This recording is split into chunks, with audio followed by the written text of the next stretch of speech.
Hello, hello, hello, hello. Tell everybody. Tell everybody. The boss lady is live. I'm in my office. I'm gonna have some work going. Letter to recall, cash deposit for rent. Okay.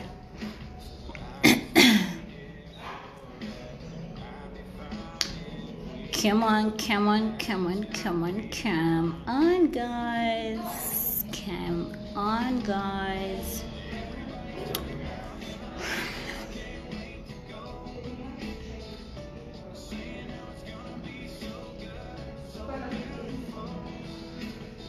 I'm just waiting for some people so we can get started, so we can start this party off.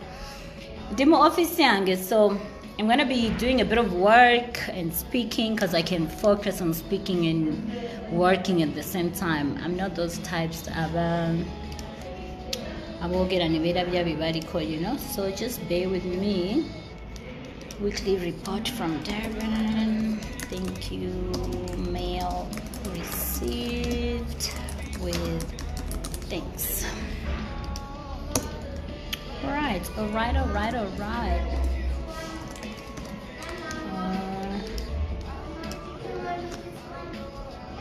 Mail received with thanks. Thank you. I need to download this attachment. Okay. All right. I see we almost have almost 1,000 people on here. Let's get to the points. That's a payment for. Okay. No.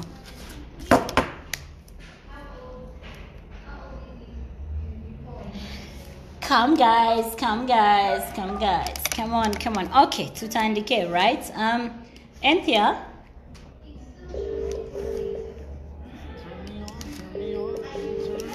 Just give me a second. Could you ask Tina to get me some water, please, for my coffee? Tina? Yeah, is she there? No, she's not here. She didn't come in today? Ooh, Mondays are so difficult for that one. Okay, give me some water for my coffee. All right, thanks. All right, guys. People are like, toba attention, toba vuma tokolachi. Sorry, I'm gonna have to lose my gum. I'll choke. No, I'm not gonna give anyone attention. I think Echkulu Chabiona, Mr. Kunat, is it very urgent? Yeah, I am. But is it urgent? Can I talk? There is a power issue in computer lab one always since last power week. Issue in the computer lab. I'm gonna call the electrician. It's not the heater or anything. Something wrong with the connections that it's. I'll call. Hello? 1 second. Yeah. Sanyani, Andaman is gonna get paid. I sent messages to Alex already. Yeah. Okay. No, I'll remind her. I'm coming. Okay. No, I'll call the electrician to have a look. Yeah. All right. Thanks. So, ensonga enkulu si kuvuma abantu. Nze ndwawo kuvuma. So, I think the question here is, do we know Zari? Okay, in person. Forget the Zari Getulawa when I post my pictures slaying, or the Shampompo life, or me being in my office. Kubanze guno gwe mdala gwange wano wentudde we neetundira movement of Malaaya wano guno mdala ngwagala nze ngufiira ko sisobola kuvaawo wano kati naye bw'oba olinayo mdala gwe gw'olaba nti gwe gukukolera beera okwo oba Malaaya bwo si kikulu ekyo si kikulu. Do you know Zari gwoyogerako gwoyingira ku gundi n'ovuma nga tondabangako ondaba ku social media? My name goes far. My name erinnya lyange lituuka wala nnyo nti some people oli ne bw'abanga ayagala okuvuma akutunuulira n'akutunuulira n'embeera zo ne lifestyle yo wallahi nga talina watandikira era abo ab'obwongo obutono in most cases be bakola ki be bavuma abantu.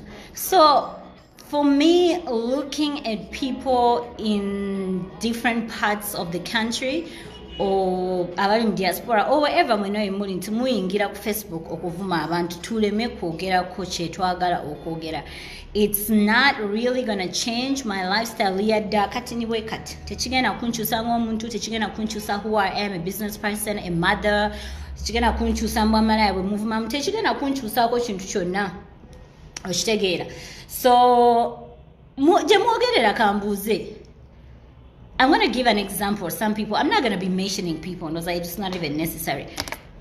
Abamu kumwe muli mu diaspora, oba muli ba refugee, kankubuuze, when last were you in your own country? When last have you attended a Christmas family gathering in your country? When last have you actually attended a funeral in your own country? And when last did you leave your country okuddukireyo gye mufuna embizi za government mu council flats bwe babateekamu kuba you declared yourselves as refugees mwazadde emisango gye muva ewammwe mu nsi yammwe ne muddukireyo ne munoonya obutuuze ne baba bu council flats butini bwe buti tolina nawe weekyusiza babawa ne gundi babawa free MBs ezo ze mutuulako olunaku lulamba olw'okuba olina akakompyuta oba olina ka smartphone n'olowooza nti olina right evuma abantu because they are raising their issues temulina right etusirisa. I am not for NRM, I am not for People's Power, I'm not for FDC. I'm going to tell you something. I am a citizen of Uganda. I do not need media to tell me what to do. I am media. I am the platform. And I'm going to use my platform. Okwogera ebintu byenjagala okwogera. Okay? Ebyo bye muvuma abantu nti mubakadde, ebyo si bivumo, bye muvuma abantu nti gwerete ekikakyo. Gye ekikakyo tandikira ku nnyoko, baganda bo basenga bo bonna obateekewo naawe omukadde. Tulabe ani asinga okunyirira. Ebyo si bivumo.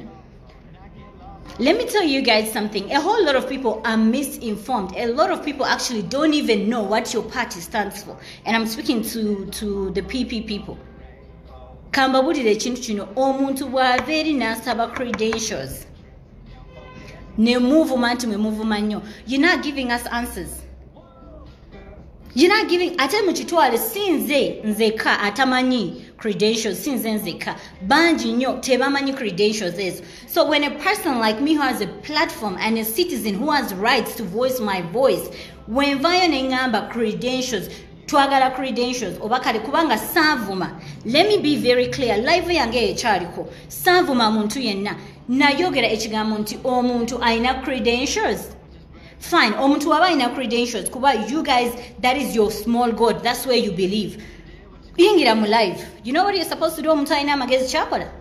Oyingira mu live n'ogamba nnyabo Malaaya gw'omusoga wasaba credentials zizino n'otandikira ku emu mpaka ku 10 or A up to Z. No enlightening and it's not the credentials. Do you know what that's gonna help you? Omanyi kigenda okuyamba? N'abadde tamanyi olw'okuba omuwadde answer ajja kusala eddiiro ajje newammwe gye muli olw'okubanga omuwadde amaanyi omuwadde ekyokulabirako omuwadde some kind of security omuwadde some kind of assurance nti bowaayi gundi ono points ze baatuwadde ze zino. But what do? Get on a live ne muvuma biki oyogedde kiri tebiriyo. You're talking about Basogas being stupid, Kambabuzi. Abasoga okubeera abasiru. Obululu, you're making it tribal now. You're making it tribal. Let me ask you something. Obululu bw'abasoga obote mubwagala. Obululu bw'abasoga obote mubwagala. Nkwata abasoga bange bonna n'obusiru bwaffe. Tubaviire tunoonyeko gye tulaga oba tukole party eyaffe. Mbwe abasoga muli basiru. Don't you need those basogas? Ne waba musoga omu ng'obadde n'obululu 99. Omusogo omu najja n'ayongerako akake kakuwa 10. Don't make it tribal. Don't make it tribal. Abasoga tetuli basiru. And let me tell you something. Nze siri musoga, but I'll tell you this. I'm proudly a musoga now. Omanyi lwaki? I was raised by basoga. Nze abasoga be bandera. Abasoga be bankuza. Abasoga be ban... They made me who I am to be able to move to the city okulaba Kampala Chicheri. Singa tebaali basoga abo. Era temwali baddeyo na Zari ajja okubawa ekituufu. You need these basogas. You need these basogas. Stop making it a tribal war. It's not a tribal war. Abasoga bange nja bakwata bonna. Mwena abasoga abali ku live eno. Tiena mube intimidated n'abantu. Kodi bali tuvuma obusoga edonkomado kodi badeta chedo. Don't allow it. titujja kulekera okwogera bintu olw'okuba abantu bali tuvuma olw'okuba abantu baliko bambu tuli basiru tuzira magezi fena tuli bantu ate omuntu yena olina right oba oli kwenda Museveni je wa Museveni oba oli kwenda Bobi Wine ja ewa Bobi Wine ezira muntu ajako bambu boje eno tuida kuita tuida kuba tuida kuvuma ife tuvuma ino muvuma kiche mulivuma mbu Malaaya. Those are recycled world. Ba ancestors baffe bakiwulira ekigambo ne bazadde baffe nabo abavaawo naffe tukiwulidde n'abaana baffe abajja bagenda kiwulira. Ebyo ti bigambo muli kuvuma abantu oti basiru. Timwenda bululu bw'abasogayi mu abali kwefula oti muli bagezi.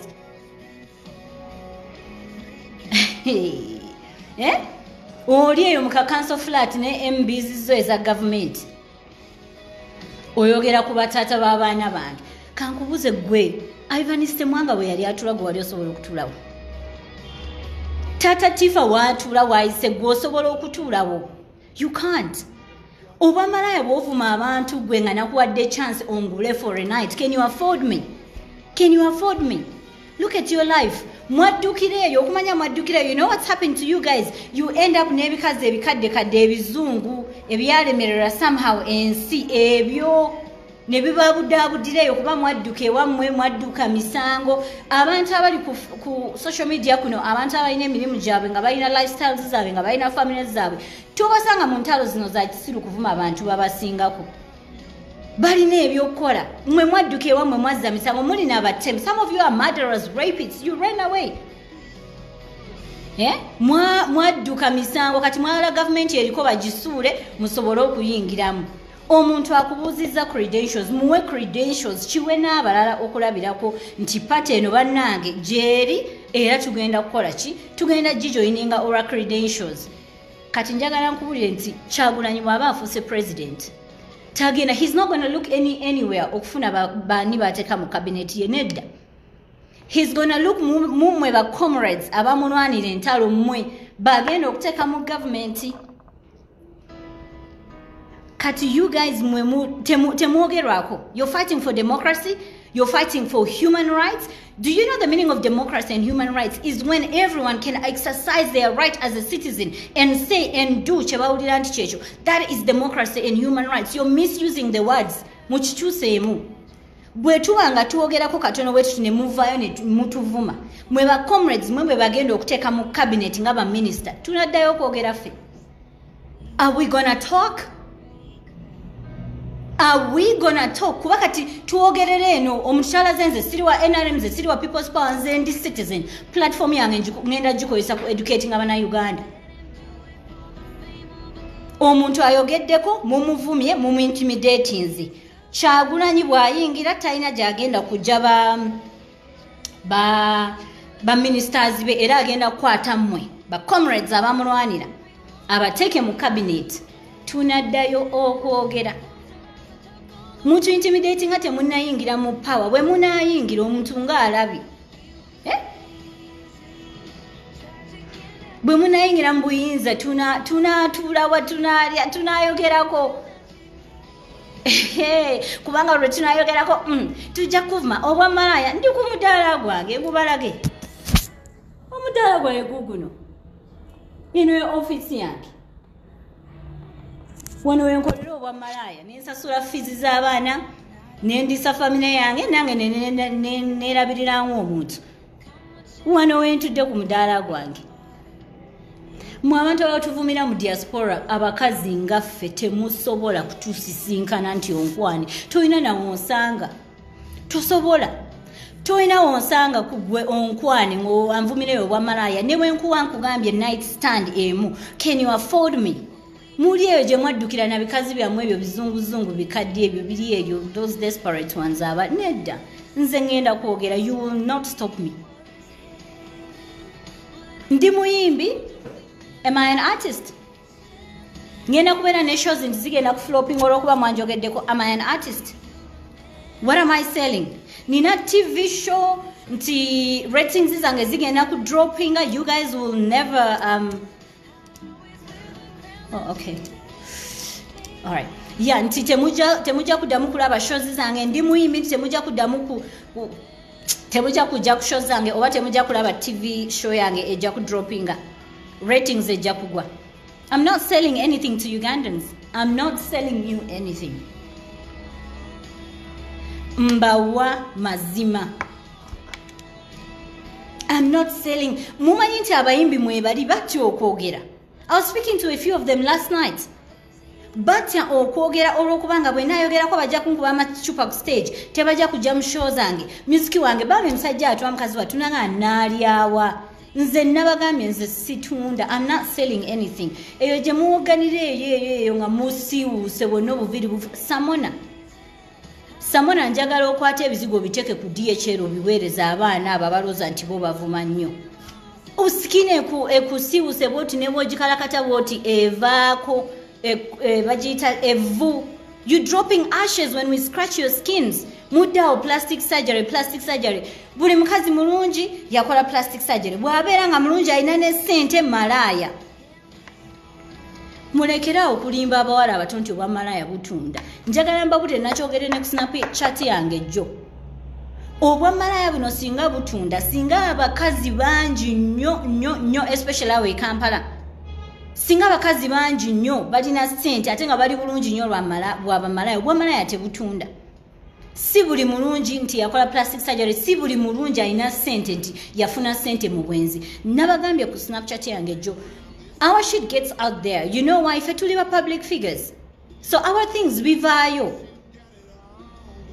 Naye ng'ate mmwe abatali mu public, mmwe abasinga okola obwa Malaaya naye olw'okuba nti temuli mu public tebifuluma. Fe abali mu public n'obwa Malaaya tubukola kitono kuba tutya bijja kufuluma. Naye mwe atalina abamanyi mukola obwenzi ne musulawo tebabatumye mwesitukidde. Nedda, do not intimidate people. Nze situunda music, nze sikola ku TV, and I don't need the media. I'm bigger than so many media houses in Uganda. I've told you I am.